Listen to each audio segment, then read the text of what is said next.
loose some chains. Come on. You have to get free yourself. You have to be free at heart, mind, and spirit, so you can hear what God is telling you and where He's directing you to, so you can be in a place where He can then move you to be with that person that you need to be with. If you are bound and you're broken and you're tattered and you're torn, it's very difficult to move into the way that God wants you to move.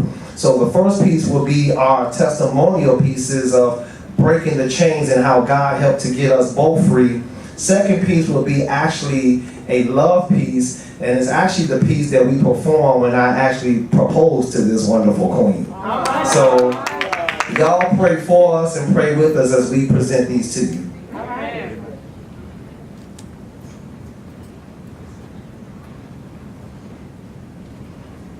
I'm a sellout.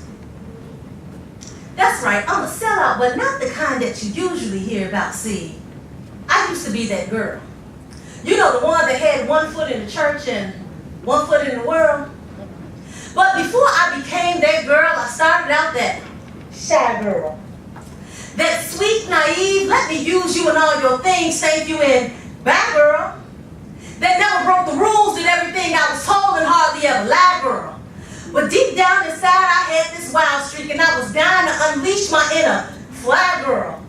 So I traveled all around the world, and I discovered that alcohol allowed me to be a bigger and bolder. Then I became that party-hardy, drinking everything from Hennessy to Bacardi girl. That foul-mouthed, weed-smoking, cleavage and midriff prancing, throwing my hands in the air, dancing girl. That disillusioned, married man dating, unashamedly fornicating girl. That in the club on Saturday night and in church on Sunday morning with sleepy eyes but never paying my tithes, girl. That leave church liberated, then meet my friends at the bar and walk out hours later intoxicated, girl. That straddling the fence trying to find the perfect balance between good and evil, girl. But then God began to reach out to me. Slowly but surely I began to reach back. And the more I got involved in the Word, the more I became bothered by what I was doing. And it made me question exactly what was I pursuing, trying to live a life unrestricted, feeling more and more convicted but displaying actions of the wicked and claiming that I belong to Christ. And the more I leaned toward Christ, the more my friends became my persecutors, who felt more like prosecutors in the courtroom the way they judged and accused me. Then there was an exodus of friendships after being slapped with the label of being holier than thou. When you think you better than us now, Miss Goody Two Shoes, you a lame, you changed, girl. So there I was at the crossroad with this heavy load on my back because I was trying to hold on to them. I wanted to turn back, but I couldn't because what I really wanted was more of Him. Yes. Then one day I received the word when I heard that to walk with Jesus, I had to make a sacrifice. I heard His voice and was trying to make a choice, but I hesitated. I struggled in a tug of war, going back and forth between the old me and the new me, between my flesh and my destiny. This battle of what I wanted versus what God wanted for me. Yes. He finally said, my daughter, there is no in between. You either want them or me. Now this should have been a no-brainer when I weighed the pros and cons and I asked myself, do I want the world or do I want a life with Christ? Eternal torment or eternal life? Yes. But then I was reminded that this world didn't die for me. He got nailed to the cross and paid the cost just for me. He died and conquered death. Will this world give its last breath for me?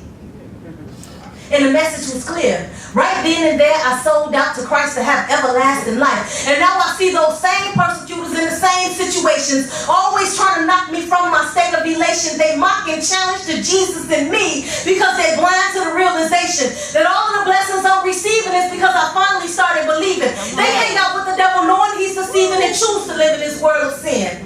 Take off their shoes, put up their feet, and relax in the devil's den. Even when his empty promises prove to be paper thin. Yeah. And to me, that's just insane. So I made a choice to trade in my sorrow and pain. So I sold out to Jesus. Yeah. The devil is constantly using his hocus pocus in attempts to knock me off my square and make me lose my focus. He wants to leave me bare like a field invaded by locusts. He sends people to distract me and others to attack me, always trying to pump me like there's no one there to back me. I got this close to losing my sanity that I had to rearrange my priorities. So I clipped some wings and I cut some strings and I gave up things that I held dear because Jesus is who I wanted to be near. Yes. So I gave up relationships and loosened up so Because I was worn from expensive guilt trips and tired of Satan's hardships. So I sold out to Jesus. And that's when the devil really sent in his crew to beat me down till I turned blue. But it was Jesus who saw me through because the word of God is true. Yes. His word is so deep that sometimes I find myself losing sleep. And although I may weep, never am I left feeling cheap. Because his word fills me. His promise thrills me. His blood shields me. Gives me the victory when the devil drills me. And now I don't have to think twice about being an ambassador for Christ. If those non-believers only knew why I do what I do, they'd get clue and sell out to Jesus too. So I say girls all on my back. Don't hate because Jesus is the author and finisher of my faith. As long as I got the word on my plate, never again will I be the devil's bait because I sold out to Jesus.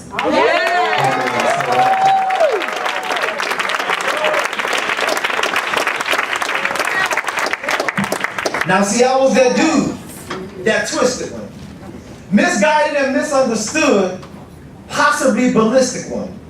I was written out and forgotten about, blacklisted one. See, I was abused by my father, but he called it disciplining. So, face shots I took, now I'm the fisted one. See, I was the chief liar, deceitful in all of my actions. So my mathematical truth equations, they always equal fractions.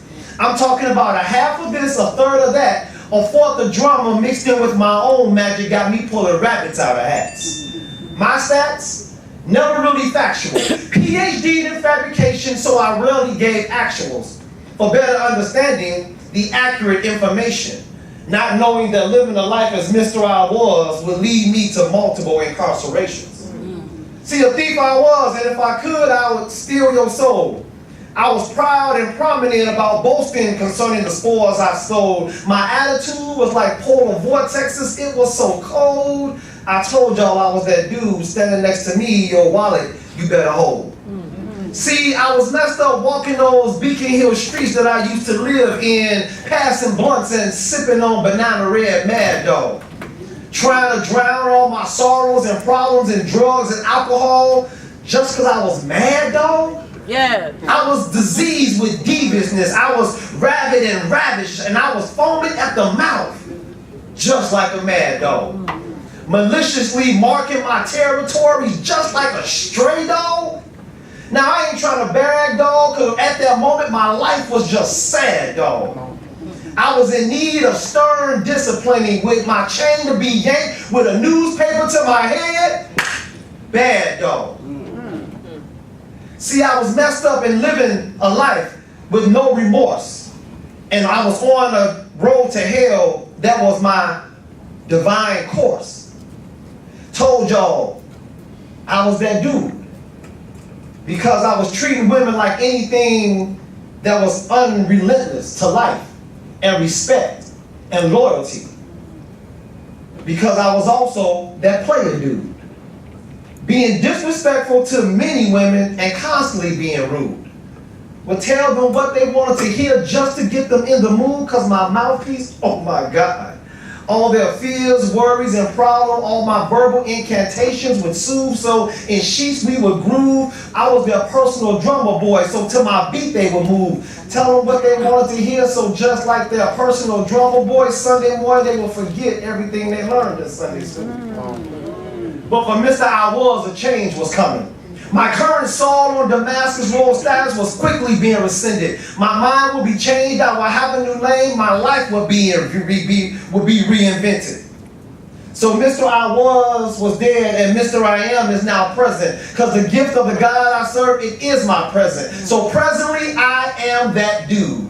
Blood washed and forgiven, my mind renewed. Yeah. I am now a speaker of life, a warrior of worship, a prince of praise. And to God I give the glory, the ancient of days. Yeah. No longer do deceit and lies rule me. I'm cloaked in God's royalty, and I love his righteousness and his divinity. No longer do I hang out all night, drunk and slumped over in bars, chained by sin, and now be living to live in hell and be caught behind behind his bars. I used to sleep behind bars, but I'm free, so I slept behind bars. I used to write behind bars, but I'm free once again, so I wrote behind bars. So I ask you, please don't sleep on my bars. For my mouthpiece is now God's piece. To speak peace, I'm a puzzle piece that's fitted. To his will, I've been shifted. Divinely, I'm lifted, and by his glory and anointing, I'm gifted. Satan desires to get me, but surely I'm not weak, so I refuse to be sifted. Mr. I was is dead, and Mr. I am is evolving into future. I was lacerated by sin, but by him dying on Calvary, his blood allows me to remove the sutures. I now understand women. I no longer disrespect them because I know their worth. There's God's divine process for them to be givers of life through his divine and his anointed birth.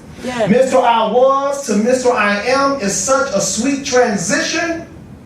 Mr. I was is gone. Mr. I am is who stands before you, and in God's will is my position. Yes.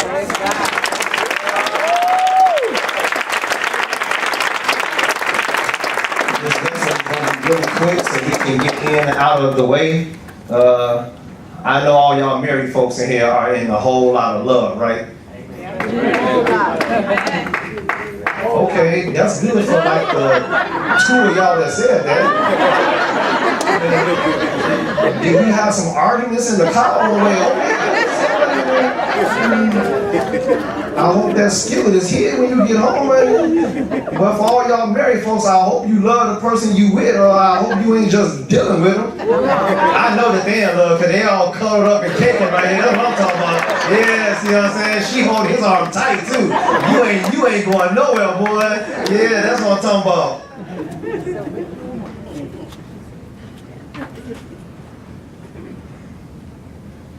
So many people use your name in vain. Those who have faith in you sometimes go astray. Through all the ups and downs, the joys and hurts, for better or worse, I still will choose you first. Oh.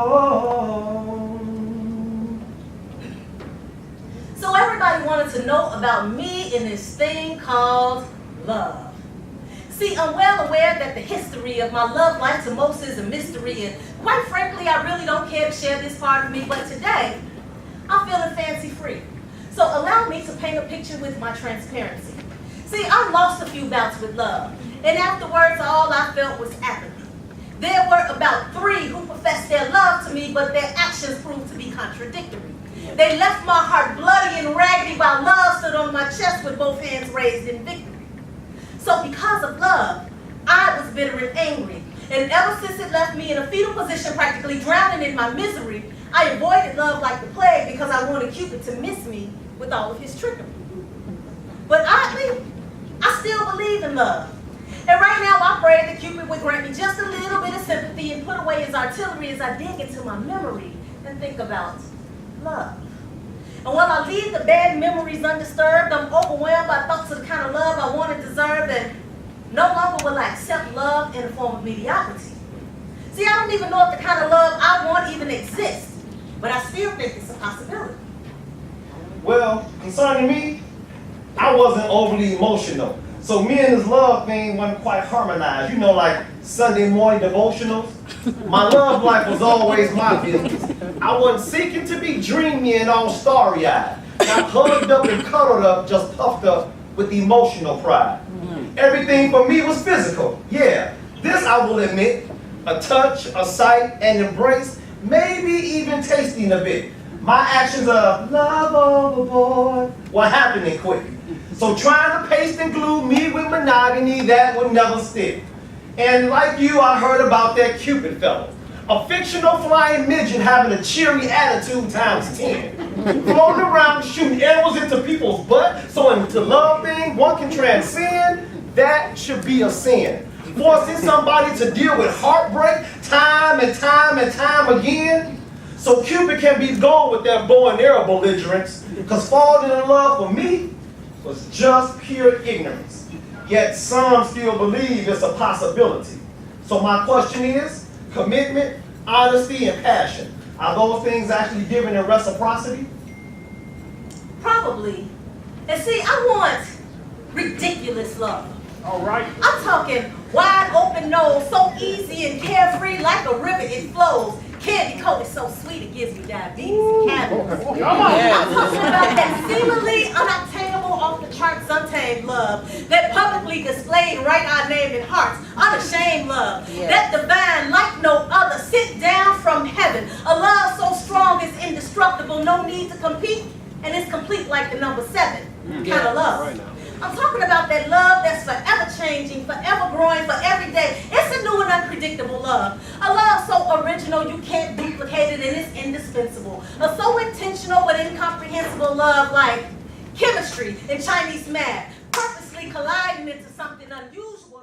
Loose some chains. Come on. You have to get free yourself. You have to be free at heart, mind, and spirit, so you can hear what God is telling you and where He's directing you to, so you can be in a place where He can then move you to be with that person that you need to be with. If you are bound and you're broken and you're tattered and you're torn, it's very difficult to move into the way that God wants you to move. So the first piece will be our testimonial pieces of breaking the chains and how God helped to get us both free. Second piece will be actually a love piece, and it's actually the piece that we perform when I actually propose to this wonderful queen. So y'all pray for us and pray with us as we present these to you.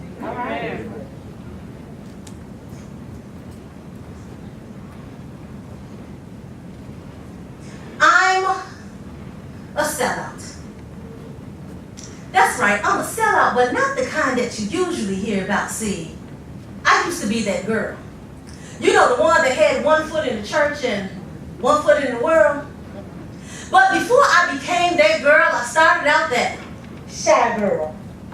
That sweet, naive, let me use you in all your things, thank you, and bye girl. That never broke the rules, did everything I was told and hardly ever lied girl.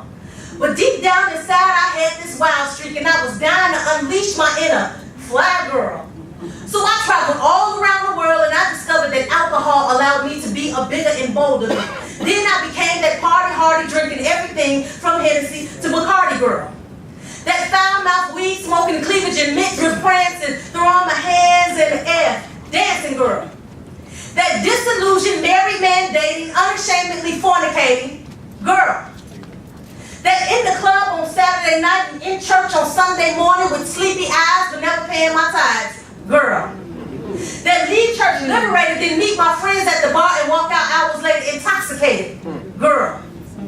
That straddling the fence trying to find the perfect balance between good and evil, girl. But then God began to reach out to me.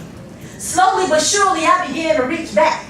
And the more I got involved in the Word, the more I became bothered by what I was doing. And it made me question exactly what was I pursuing, trying to live a life unrestricted, feeling more and more convicted but displaying actions of the wicked and claiming that I belong to Christ. And the more I leaned toward Christ, the more my friends became my persecutors, who felt more like prosecutors in the courtroom the way they judged and accused me. Then there was an exodus of friendships after being slapped with the label of being holier than thou. When you think you better than us now, Miss Goody Two Shoes, you a lame, you changed, girl. So there I was at the crossroad with this heavy load on my back because I was trying to hold on to them. I wanted to turn back, but I couldn't because what I really wanted was more of Him. Yes. Then one day I received the word when I heard that to walk with Jesus, I had to make a sacrifice. I heard His voice that it was time to make a choice, but I hesitated.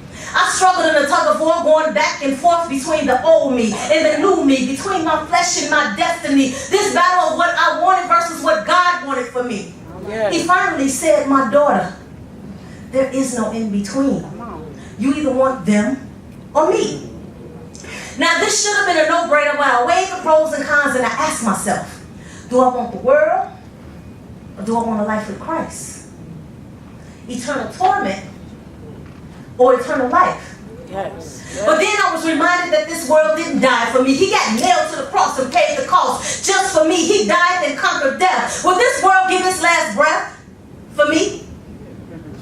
And the message was clear. Right then and there, I sold out to Christ to have everlasting life. And now I see those same persecutors in the same situations, always trying to knock me from my state of elation. They mock and challenge to Jesus and me because they're blind to the realization that all of the blessings I'm receiving is because I finally started believing. They hang out with the devil knowing he's deceiving and choose to live in this world of sin.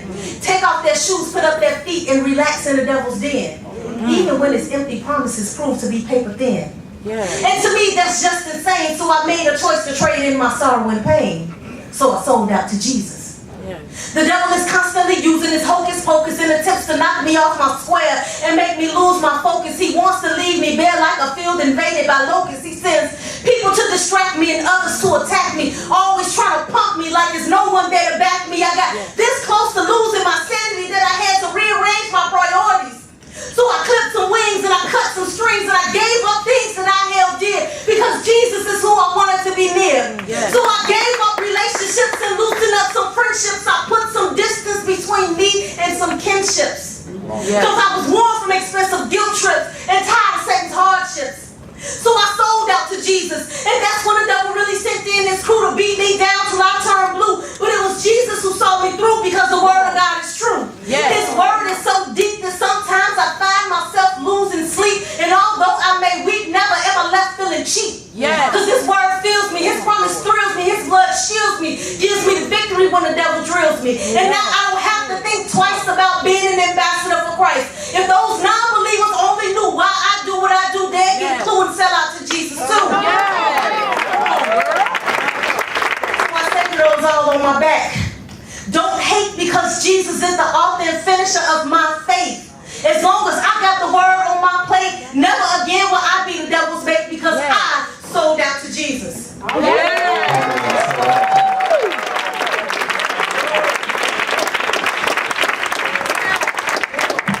Now see, I was that dude, that twisted one. Misguided and misunderstood, possibly ballistic one. I was written out and forgotten about, blacklisted one. See, I was abused by my father, but he called it disciplining. So, face shots I took, now I'm the fisted one. See, I was the chief liar, deceitful in all of my actions. So my mathematical truth equations, they always equal fractions. I'm talking about a half of this, a third of that, a fourth of drama mixed in with my own magic got me pulling rabbits out of hats. My stats, never really factual. PhD in fabrication, so I rarely gave actuals. For better understanding the accurate information. Not knowing that living a life as Mr. I was would lead me to multiple incarcerations. See, a thief I was, and if I could, I would steal your soul. I was proud and prominent about boasting concerning the spoils I stole. My attitude was like polar vortexes. It was so cold. I told y'all I was that dude standing next to me. Your wallet, you better hold. See, I was messed up walking those Beacon Hill streets that I used to live in, passing blunts and sipping on banana red Mad Dog. Trying to drown all my sorrows and problems in drugs and alcohol just because I was mad, dog. I was diseased with deviousness. I was rabid and ravish, and I was foaming at the mouth, just like a mad dog. Maliciously marking my territories just like a stray dog. Now, I ain't trying to brag, dog, because at that moment, my life was just sad, dog. I was in need of stern disciplining with my chain to be yanked with a newspaper to my head. Bad, dog. See, I was messed up and living a life with no remorse. And I was on a road to hell that was my divine course. Told y'all I was that dude. Because I was treating women like anything that was unrelentless to life and respect and loyalty. Because I was also that player dude. Being disrespectful to many women and constantly being rude. Would tell them what they wanted to hear just to get them in the mood because my mouthpiece, oh my God, All their fears, worries, and problems, all my verbal incantations would soothe. So in sheets we would groove. I was their personal drummer boy, so to my beat they would move. Tell them what they wanted to hear, so just like their personal drummer boy, Sunday morning they will forget everything they learned in Sunday school. But for Mr. I Was, a change was coming. My current Saul on Damascus Road status was quickly being rescinded. My mind will be changed. I will have a new name. My life will be reinvented. So Mr. I was dead, and Mr. I am is now present. Because the gift of the God I serve, it is my present. So presently, I am that dude. Blood washed and forgiven, my mind renewed. I am now a speaker of life, a warrior of worship, a prince of praise. And to God I give the glory, the ancient of days. No longer do deceit and lies rule me. I'm cloaked in God's royalty, and I love his righteousness and his divinity. No longer do I hang out all night, drunk and slumped over in bars, chained by sin, and now be delivered to live in hell and be caught behind his bars. I used to sleep behind bars, but I'm free, so I slept behind bars. I used to write behind bars, but I'm free once again, so I wrote behind bars. So I ask you, please don't sleep on my bars. For my mouthpiece is now God's piece. To speak peace, I'm a puzzle piece that's fitted. To his will, I've been shifted. Divinely, I'm lifted, and by his glory and anointing, I'm gifted. Satan desires to get me, but surely I'm not weak, so I refuse to be sifted. Mr. I Was is dead, and Mr. I Am is evolving into future. I was lacerated by sin, but by him dying on Calvary, his blood allows me to remove the sutures. I now understand women. I no longer disrespect them because I know their worth. There's God's divine process for them to be givers of life through his divine and his anointed birth. Mr. I Was to Mr. I Am is such a sweet transition. Mr. I Was is gone. Mr. I Am is who stands before you, and in God's will is my position. Yes.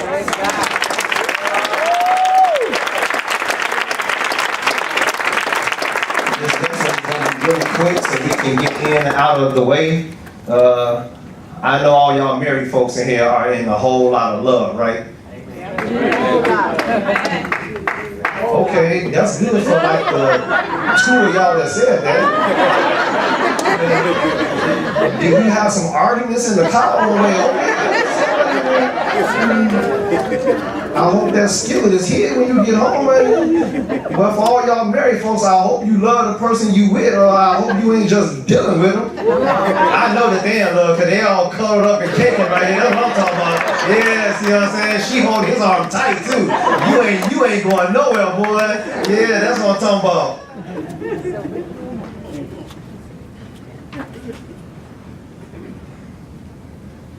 So many people use your name in vain.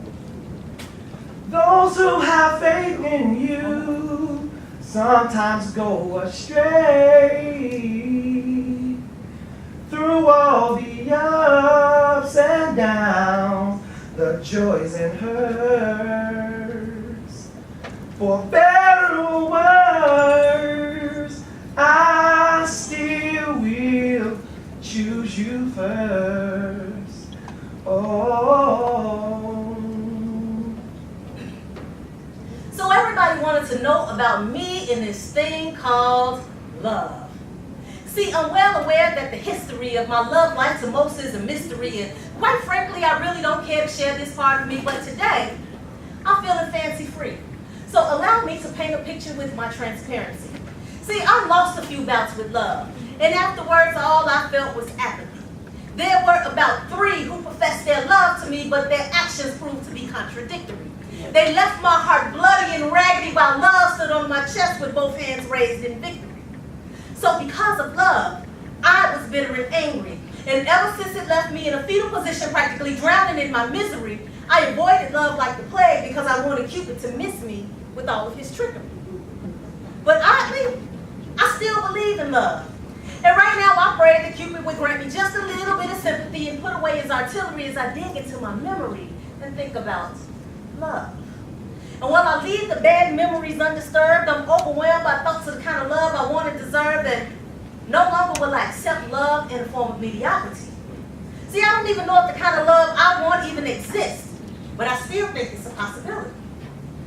Well, concerning me, I wasn't overly emotional. So me and this love thing wasn't quite harmonized. You know, like Sunday morning devotionals. My love life was always my business. I wasn't seeking to be dreamy and all starry-eyed. Not hugged up and cuddled up, just puffed up with emotional pride. Everything for me was physical. Yeah, this I will admit. A touch, a sight, an embrace, maybe even tasting a bit. My actions of love overboard were happening quick. So trying to paste and glue me with monogamy, that would never stick. And like you, I heard about that Cupid fellow. A fictional flying midget having a cheery attitude times 10. Floating around shooting arrows into people's butt. So into love thing one can transcend, that should be a sin. Forcing somebody to deal with heartbreak time and time and time again. So Cupid can be gone with that bow and arrow belligerence, because falling in love for me was just pure ignorance. Yet some still believe it's a possibility. So my question is, commitment, honesty, and passion, are those things actually given in reciprocity? Probably. And see, I want ridiculous love.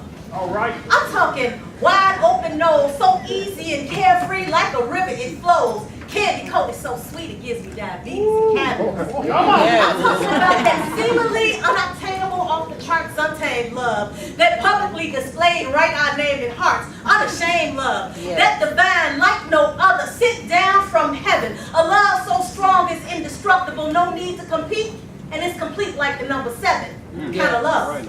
I'm talking about that love that's forever changing, forever growing, for every day. It's a new and unpredictable love. A love so original you can't duplicate it and it's indispensable. A so intentional but incomprehensible love like chemistry and Chinese math, purposely colliding into something unusual.